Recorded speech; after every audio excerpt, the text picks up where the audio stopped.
Mirëmbrëma dhe mirë se veni në edicionin qendror të lajmeve në Radio Televizionin 21. Seanca e shqyrtimit fillestar në rastin ndaj dy vëllezërve Dragisha e Jovan Vicentijević dhe Igor Dimović, të cilët akuzohen për sulmin terrorist në kanalin e Iber Lepencit, është ndërprerë që në nisje të saj.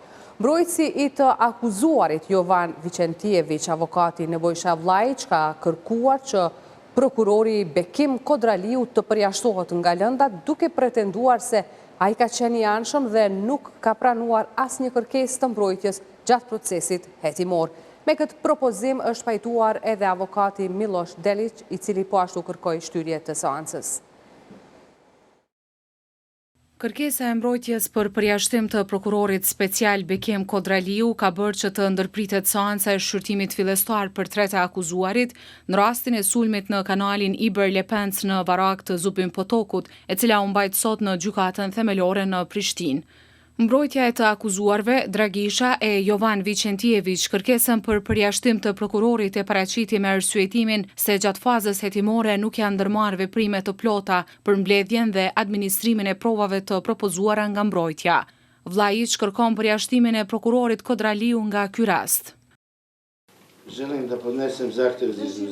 Dëshiroj të parashtroj kërkesë për përjashtim të prokurorit publik, Bekim Kodraliu. Nuk kanë kërkuar shumë herë përjashtimin e prokurorit në këto raste. Përjashtimin e prokurorit nuk e kanë kërkuar asnjëherë. Ndoshta punoj që 30 vite dhe ndjehen pakëndshëm. Prokurori publik mos të marrë këtë si personale. I pandehuri Jovan është arrestuar më 1 dhjetor 2024 dhe vetëm 6 ditë pas kësaj i kanë parashtruar kërkesë për mbledhje të provave më 6 dhjetor. Ja kanë parashtruar prokurorit publik, por ja kanë parashtruar edhe gjyqtarit.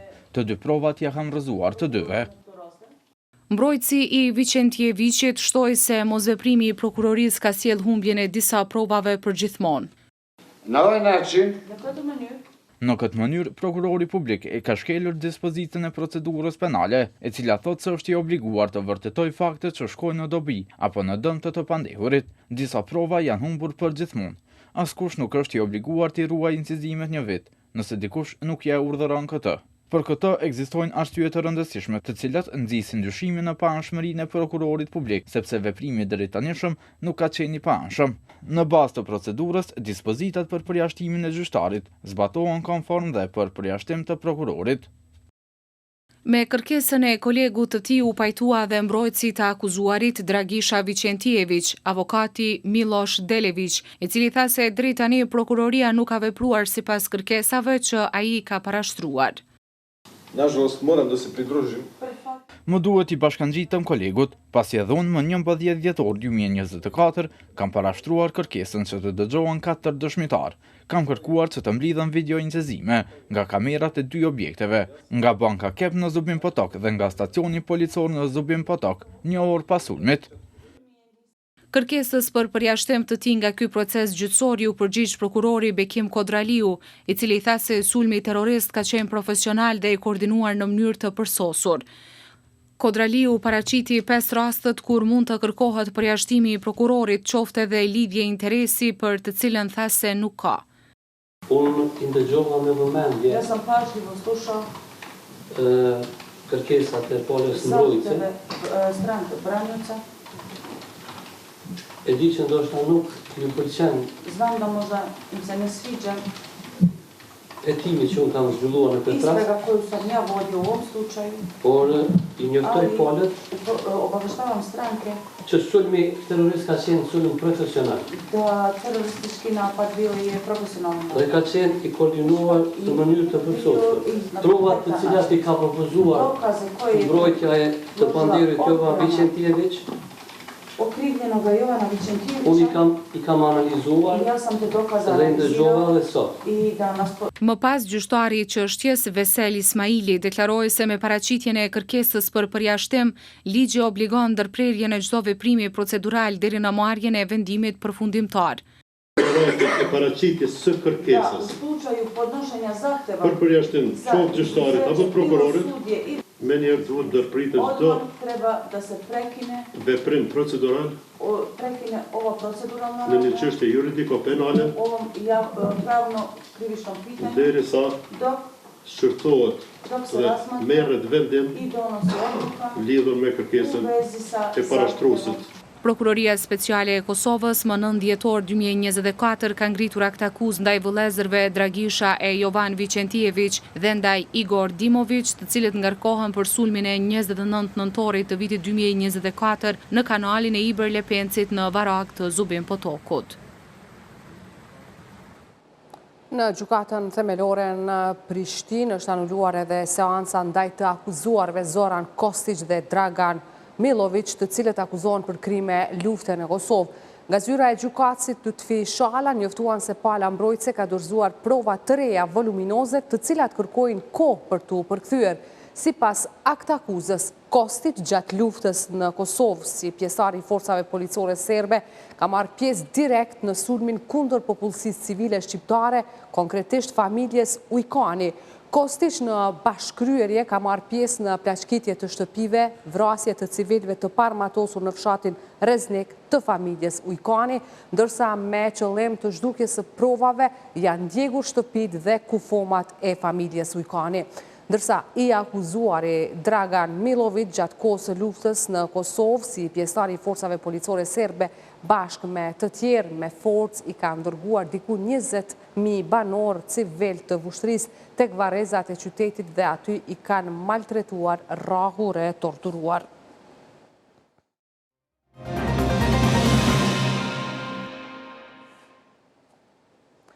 Dialogu strategjik me SBA-n nuk mund të kthehet pa krijimin e institucioneve si dhe pa përparim në procesin e dialogut me Serbinë, vlerësoi njësë të integrimeve. Sipas tyre, dialogu strategjik është proces jetik për Kosovën dhe duhet të kthehet si proces. Prej gati 4 muajsh, Kosova e ka të pezulluar dialogun e planifikuar strategjik me SBA-n dhe ende nuk dihet se kur do të mund të rikthehet i njëjti. Dialogu strategjik i SBA-s me Kosovën thuhet të ketë qenë pjesë e diskutimit të presidentës Osmani me zëvendësekretarin e shtetit të SBA-s Kristofer Landau. Osmani tha se ka folur për hapat përpara dhe veprimet që duhet i ndërmerr Kosova në mënyrë që dialogu strategjik me Shtetet e Bashkuara të Amerikës të rikthehet. Por në ambasadën e SBA-s në Prishtinë ditë më parë kanë thënë se SBA-ja po kërkon hapa konkret nga Kurti për uljen e tensioneve dhe për të çuar përpara qëllimin e përbashkët për forcimin e paqes dhe stabilitetit. Ndërkohë në ligjin për autorizimin e mbrojtjes kombëtare të nënshkruar nga presidenti Trump, shqyrtimi i vendosjes së dialogut strategjik me Kosovën e po ashtu edhe me Serbinë përmendet pasi të jetë përmbushur kushti që del nga zbatimi i aneks marrëveshjes. Pasi të jetë arritur përparimi mjaftueshëm në aneksin e zbatimit, Shtetet e Bashkuara duhet të shqyrtojnë avancimin e iniciativave për të forcuar marrëdhëniet bilaterale me të dyja vendet, çka mund të përfshijë vendosjen e dialogut strategjik dypalësh me Kosovën dhe Serbinë. Profesori universitar i integrimit evropian Gasmen Çoraj vlerëson se pa krijim të institucioneve të reja si dhe përparim në dialogun me Serbinë nuk mund të ketë rikthim të dialogut strategjik me SBA-n. Sipas tij, institucionet duhet të jenë të matura në veprimet e tyre në mënyrë që të ruhen raportet me SBA-n. Dialogu strategjik me SBA-n e thash është politikisht i pazavendësueshëm, as BE as institucionet apo vendet e tjera nuk mund të zëvendësojnë, është jetik për Kosovën, që të shkojnë mesazhet edhe të Serbia që Kosova ka një mbështetje politike edhe të vendet e tjera të regionit, prandaj, por kusht është, siç e thash, krijimi i institucioneve të reja që dalin nga zgjedhjet. Viti që vjen duhet të kurorëzohet me tejkalim të sfida relacionet me Serbinë apo me atë që quajmë përparimi i dialogut, dhe normal që do të kemi progres jo vetëm në raportet me SBA-t, por do të kemi progres edhe në raportin me BE-n. Duhet të strukturojmë edhe qasjen tonë edhe të bëjmë atë që ne quajmë cost benefit nga njëherë që ndoshta për disa gjana të brendshme mos të humbim relacionet ose mos të dobësojmë relacionet me SBA-t. Dialogu strategjik i SBA-s me Kosovën kishte për qëllim forcimin e lidhjeve ekonomike dhe diplomatike në dobi të qytetarëve amerikan dhe kosovar. Sekretari i Këshillit të Marrëdhënieve Shqiptaro-Amerikane, Burim Rexhaj, thotë se autoritetet e Kosovës duhet të bëjnë çmos që vendi të rikthehet në këtë proces. Duke konsideruar rëndësinë që ka ky dialogu strategjik, sidomos për Kosovën, kjo nuk është luks diplomatik, po është domosdoshmëri ekzistenciale për Kosovën. Domethënë, duhet të bëhet çmos për të kthyer në tavolinë mos kuxoheq bile të fillojnë bisedimin për rikthimin e këtij dialogu strategjik. E sa i përket marrëdhënieve Kosovë-Serbi, ato do të merren parasysh se kush sjell vështirësi në krijimin e një dialogu, sidomos kur parashihet njohja reciproke e dy shteteve. Më 12 shtator, Shtetet e Bashkuara të Amerikës pezulluan për një kohë të pacaktuar dialogun strategjik me Kosovën për shkak të veprimeve të qeverisë në detyrë, të cilat sipas SHBA-s kanë rritur tensionet dhe paqëndrueshmërinë, duke e vështirësuar bashkëpunimin në prioritetet e përbashkëta. Në prag të zgjedhjeve të jashtëzakonshme parlamentare, vendet e Quintit u kanë bërë thirrje partive politike për formimin e një qeverie stabile.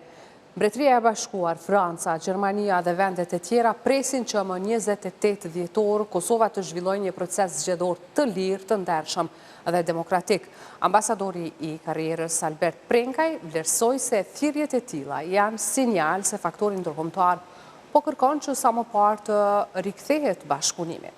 Ambasador, seriosisht kanë bërë thirrje vendet e Quintit, aleatet e Kosovës për një qeveri stabile, si nevojë që të bashkëpunojnë të ardhmen me Kosovën. Si i keni parë këto thirrje të vazhdueshme të faktorit ndërkombëtar? Po, thirrjet si thatë ju janë të vazhdueshme dhe janë me qëllim që Kosova sa më shpejt të rikthej rrugën e bashkëpunimit dhe koordinimit me komunitetin ndërkombëtar, të cilën rrugë tashmë e sa vite qeveria e kaluar Kurti 2 dhe mbajtja e pushtetit për një periudhë në mënyrë të paligjshme dhe jo legjitime ka bërë që Kosova të mbetet si një lloj apendiksi në tërë këtë rrugtimin e Ballkanit Perëndimor drejt integrimeve si në NATO ashtu dhe në BE. Pra qeveritë apo kancelaritë e Evropës, por edhe ajo në Washington nuk kanë gjetur një qeveri bashkëpunuese, një interlokutor i cili do të jetë bashkëpunues. Kemi parë për shembull kemi Shqipërinë, e cila tashmë është në një rrugë të pakthim drejt integrimit në BE, dhe Malizi po ashtu, gjërsa Serbia, Maqedonia e Veriut dhe Kosova janë në një vend numërim për shkak të në Serbi të krizës politike atje, në Kosovë për shkak të krizës politike dhe institucionale, dhe në Maqedoni të Veriut ka mbetur Maqedonia e Veriut në vend numërim, meqense se nuk ka ndonjë konsenzus politik atje dhe meqense se qeveria e re Mickovski ka një trajektore komplet tjetër, pra një ide komplet tjetër se si do ta pozicionojnë shtetin e Maqedonisë së Veriut në një rend të ri botror. Këto thirrje po vinë pak ditë përpara zgjedhjeve të 28 dhjetorit, pra të së dielës. Është si sinjal që edhe faktori ndërkombëtar po e parasheh që mund të ketë blokadë në krijimin e institucioneve të reja, duke parë qëndrimet e subjekteve politike, apo është paralajmërim që nuk do të lejojnë në kuptimin që do të ashtynë përpara formimin e qeverisë sidomos sa më parë. Po, nga përvoja e vitit që po e lëm pas, pra që nga zgjedhjet e shkurtit vitit 2025, kancelarit huaja, ambasadat të cilat janë të akredituara këtu kanë përcjellur një vit i cili ka treguar mungesë leadershipi të partisë e cila ka fituar zgjedhjet, mungesë leadershipi fillimisht për të konstituar kuvendin e Kosovës, pastaj edhe një dështim që të lidhet në një lloj koalicioni me cilin do fuqi politike e cila ishte e dyta apo e treta me radhë, kështu duke mbajtur një lloj monopoli jo legjitim, pra po e them, për mbajtjen e pushtetit dhe mos aftësinë e krijimit të një qeverie të re. Dhe kjo fotografi e krijuar për një vit jep argument shteteve mike të Kosovës që të kërkojnë që sa më shpejt të krijohet një qeveri, që sa më shpejt të bëhet një konstituim i kuvendit dhe me shpresë që diku në prill edhe të zgjidhet presidenti pa ndonjë dhimbje të madhe. Kosova ka dëshmuar vitin që po e lëm pas, por edhe në të kaluarën që qeveritë ndërtohen me vështirësi, koalicioni ndërtohen me vështirësi, dhe për këtë arsye pra ata kërkojnë që sa më shpejt të kemi një qeveri dhe institucione funksionale, sepse nëse mbesim prapë kështu pa kuvend të konstituar, pa qeveri dhe me një probabilitet të një krize të re, kur vje puna për formimin, emrimin, zgjedhjen e presidentit, atëherë mund të mbesimi, si thash më herët, një vend appendix dhe të gjitha ngjarjet botërore që po ndodhin e posaçërisht në Evropë mund të na lënë me harres dhe në terme ekzistenciale. Komisioni Qendror i Zgjedhjeve ka vendosur që në përfaqësitë diplomatike të Kosovës të lejohet votimi edhe me dokumente me afat të skaduar të vlefshmërisë për zgjedhjet e 28 dhjetorit. Sipas vendimit, më 27 dhjetor, qytetarët e regjistruar për të votuar fizikisht në përfaqësitë diplomatike do të mund të identifikohen për votim edhe me dokumente të skaduara të lëshuara nga Republika e Kosovës. Ky vendim erdhi pas evidentimit të disa rasteve në zgjedhjet parlamentare të shkurtit kur votues të regjistruar ishin paraqitur për votim me dokumente identifikimi të skaduara. KQZ-ja ka thënë se votuesit do të mund të identifikohen në vend votim me njërin nga këto 3 dokumente, letër njoftim, pasaport ose leje të vozitjes, të gjitha të lëshuara nga Republika e Kosovës pavarësisht afatit të vlefshmërisë. Themi në studio me ngjarje të tjera të ditës. Punëtorët e Kekut organizuan sot një protestë paqësore në Prishtinë duke kërkuar rritje pagash dhe përmirësim të kushteve të punës. Ata kritikuan menaxhmentin për deklaratat se paga janë më të larta në Kosovë, duke theksuar se paga bazë është rreth 750 euro dhe kërkuar një rritje në vlerë prej 1100 euro.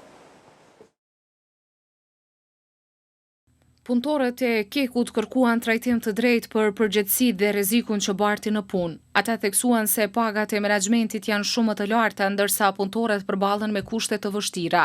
Protestuesit paralajmëruan se nëse kërkesat nuk plotësohen, mund të kalojnë në grevë, duke e konsideruar këtë si një hap ekstrem për të arritur fitore për klasën punëtore. Nejat Lumnica, kryetari i sindikatës së re të Kekut, kritikoi drejtorin e Kekut për deklaratën që pagat janë më të lartat në Kosovë. Ai theksoi se paga bazë është rreth 750 euro dhe kërkoi rritje prej 1100 euro për punëtorët. Kam thonë që kam një surprizë. E ajo surprizë është mos mi ashkel fjalën kryeshefit. Pra na nga këtu kërkojmë 1100 euro pagë mesatare.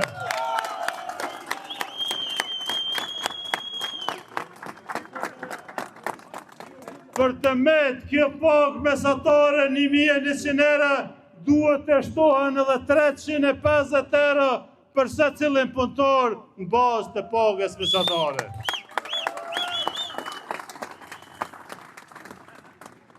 Prandaj nga këtu, kjo kërkesë do t'jetë legjitime dhe nuk do të anashkalojmë asnjëherë deri në grevë. Ne do të kallojmë në për procedurat ligjore, ashtu siç i kemi bërë me shoqatën sindikale të kostit, të cilët pas 3 muajsh kanë rritin pagën 150 euro, do të bëjmë protestë. Do të dërgojmë letrën për ndërmjetësim ligjor, për të shterë mundësinë e fundit dhe të vazhduar me grevë, sepse rrugë tjetër nuk ka. Xhelal Jashari, kryetari i shoqatës së Qymyrit, kritikoi pagat e ulta të punëtorëve, duke krahasuar ato me pagat e menaxhmentit që janë mbi 4000 euro. Ai kërkoi rritje të pagës minimale në 1000 euro dhe paralajmëroi se greva do të sjellë shkarkime, por edhe fitore për punëtorët. Kjo padrejtësi bëhet nga këta njerëz, të cilët i kanë pagat e tyre për mbi 4000 euro, kurse punëtori as 700 euro. Nëse menaxhmenti mendon se i kanë pagat e vetët larta, nuk i kanë edhe punëtorët. Ta punëtorët duhet me pas pagën minimale një mjera. Ju bëjmë apel të reflektojnë që këtyre punëtorëve të mrekullueshëm që i dhanë dritë Kosovës, që rrisin pagat. Pagat janë të pa dinjitetshme, pagat janë të ulta, pagat e larta i ka vetëm menaxhmenti. Kur të hemi në grevë, nuk do të ketë kthim mbrapa, do të ketë shkarkive dhe do të ketë fitore për klasën punëtore, sepse neve nuk na llogarisin njerëz të nëndëmt. Neve na llogarisin slavka.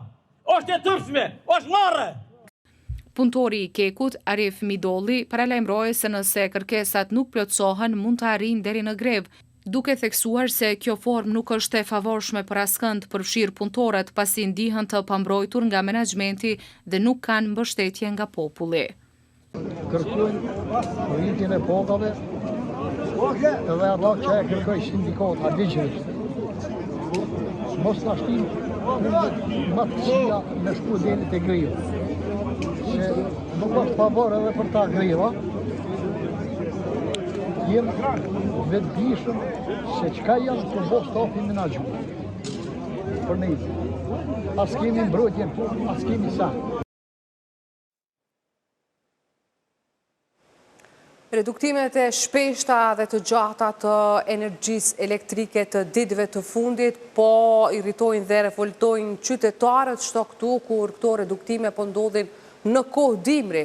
Ushtruesi i detyrës së kryeshefit ekzekutiv të Kostit, Shaban Neziri, ka arsyetuar reduktimet me përpjekjet për të ruajtur, siç ka thënë, stabilitetin energjetik në vend, teksa ka bërë thirrje për kursem të rrymës. Bëjmë thirrje qytetarëve dhe bizneseve sa herë që të jetë e mundur të zhvendosin përdorimin e pajisjeve me ngarkesë të lartë, jashtë kohës së pikut dhe të shpenzojnë energji në mënyrë sa më racionale, në mënyrë që furnizimi të jetë i garantuar për të gjithë. Ne do të vazhdojmë të investojmë, të operojmë me standarde të larta dhe të komunikojmë hapur, sepse mendojmë se energjia e sigurt është themeli i ekonomisë dhe i cilësisë së jetës. Aktualisht, Kosti ka një pako projektesh në një vlerë prej 30 milion euro, të cilën është duke realizuar në bashkëpunim me Bankën Gjermane për Zhvillim KFV, si dhe jemi duke negociuar një pako tjetër në një vlerë prej 35 milion.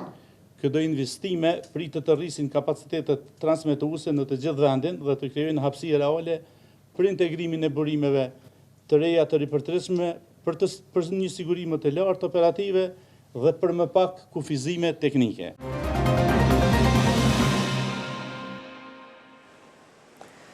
Komandanti i KFOR-it, General Major Ozkan Ulutash, priti shefin e shtabit të përgjithshëm të forcave të armatosura të Shqipërisë, General Lejtnant Arben Kinçi, në selin e KFOR-it në Film City në Prishtinë. Generalët shkëmbyen pikpamjet mbi situatën e sigurisë në Kosovë dhe në rajon. Generali Ulutash shprehu vlerësimin për kontributin e çmuar të Shqipërisë në misionin e KFOR-it. Dërsa kryeministri në detyrë Albin Kurti ka postuar sot një video të sistemeve raketore antitank gjermane Panzerfaust 3, të cilat i ka blerë Forca e Sigurisë së Kosovës. Kurti ka shkruar se gjatë mandatit të tij, Ministria e Mbrojtjes përveç tjerash ka realizuar edhe një blerje të rëndësishme për forcimin e kapaciteteve mbrojtëse të Kosovës, sistemin raketor antitank gjerman Panzerfaust 3, siç ka thënë ai, njën nga sistemet më të avancuara dhe më të besueshme të këtij lloji në përdorim nga ushtria e vendeve të NATO-s. 3 ditë para zgjedhjeve në Kosovë, Ministria e Shëndetësisë së Serbisë ka shpallur sot konkurs për punësim në institucionet paralele serbe në Kosovë. Kjo Ministri e Serbisë ka shkruar se shpall konkurs për 300 vende të reja pune në institucionet shëndetësore serbe në Kosovë dhe Metohi, siç është shprehur, pra, duke bërë të ditur se po ashtu është në proces edhe një konkurs tjetër për 50 vende pune në institucionet shëndetësore të Kosovës.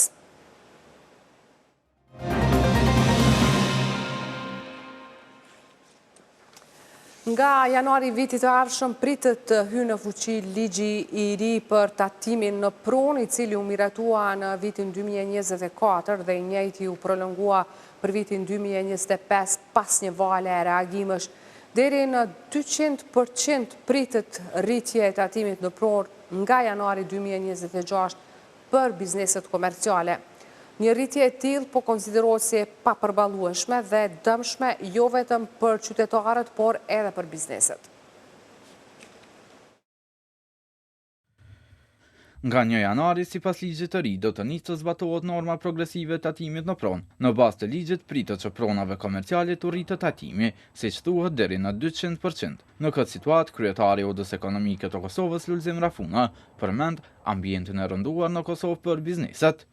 Mirë po shpresa jonë është që me njerë mas zgjedhje ta kemi një qeveri, ta kemi një kuvend dhe të kemi se ashtu nuk e kemi ligjin e buxhetit, do të më urgjencë të punohet ligji i buxhetit për vitin 2026 dhe të shfrytëzohet. Ky ligj, siç është shfrytzuar ligji i buxhetit të vitit 2025 dhe të prolongohet edhe për një vit derisa të ripërpunohet ligji për tatimin në pronën. Qeveria në vitin 2024 përmes ligjit për buxhetin kishte prolonguar ligjin e ri për tatimin në pronë për janarin e vitit 2026. Arsyetimi i ministrisë për shtyrjen e zbatimit të këtij ligji lidhet me mosfunksionalizimin e sistemit që bën për llogaritjet e reja. Ndërkohë në këtë situatë, ish ministri i financave Aki Shatri përmend sfidat që ka shtyrja sërish me këtij ligji.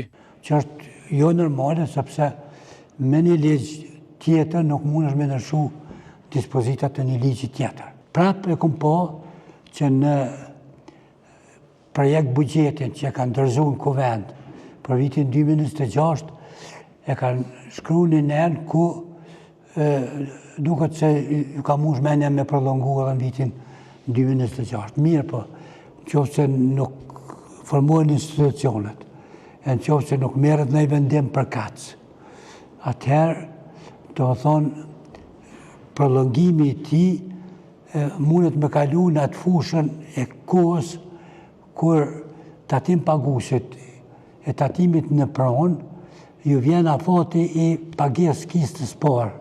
Aktualisht, shkalla tatimore për pronat komerciale është 0,17% e vlerës së pronës. Në bazë të shkallës tatimore progresive, komunat kanë hapësirë që të tatimojnë një pronë prej 0,10% të vlerës së saj deri në 1%. Në këtë mënyrë, nëse vlera një prone biznesore është 7 milion euro dhe e njëjta me ligjin aktual ka paguar tatim rreth 12.000 euro, me shkallën tatimore progresive i bie të paguaj tatim mbi 26.000 euro. Ndërkohë për pronat me vlerë mbi 100 milion euro, bizneset do të paguajnë tatim minimalisht rreth 600.000 euro. Në gjithë situatën e krijuar, shqetësimi kryesor për bizneset mbetet mas formimi i institucioneve, të cilat do të mund të adresonin sfidën e radhës që i pret bizneset për këtë çështje. Unë besoj shumë që derisa çat periudhë sa kemi pasur në kuvend sa do kudo funksional, do të kishim mundur që ta ndryshonim këtë nen në ligj dhe do ta kishim pamundsu që të hyj tani me këto norma të larta të tatimit, të cilat gjithsesi kanë me shkaktu prapë të lashët maja tek bizneset, sidomos me qenë se ato paguajnë pak më shtrejt. Asi po edhe të disa qytetarë që kanë më shumë prona në këtë rast. Kjo bën pafavorshëm prapë të bërit biznes në vendin tonë. Taksa progresive e tatimit në pronë, e cila shtrenton tatimin për bizneset deri në 200%, u tha se ndikon negativisht edhe tek investitorët e huaj, për të cilët vlerësohet se Kosova ka nevojë të madhe. Dogana e Kosovës tha se po përmbyll vitin si institucioni i parë për zhdoganim në Ballkanin Perëndimor. Sipas drejtorit të doganave, Agron Lugaliu, deri në ditën e fundit të këtij viti do të arrijnë të mbledhin 1 miliard e 968 milion euro.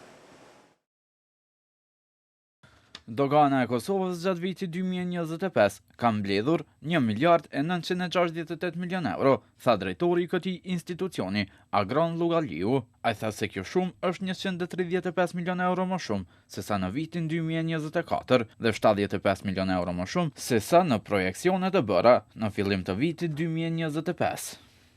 Ne vlerësojmë se janë disa faktorë kryesorë që kanë ndikuar në suksesin e të hyra, duke përfshirë rritjen ekonomike të gjithëbashme, mirë po ashtu edhe gatishmëria e bizneseve që të jenë të gatshëm me u përmbajt me ligjet sa i përket pagesës së tatimeve.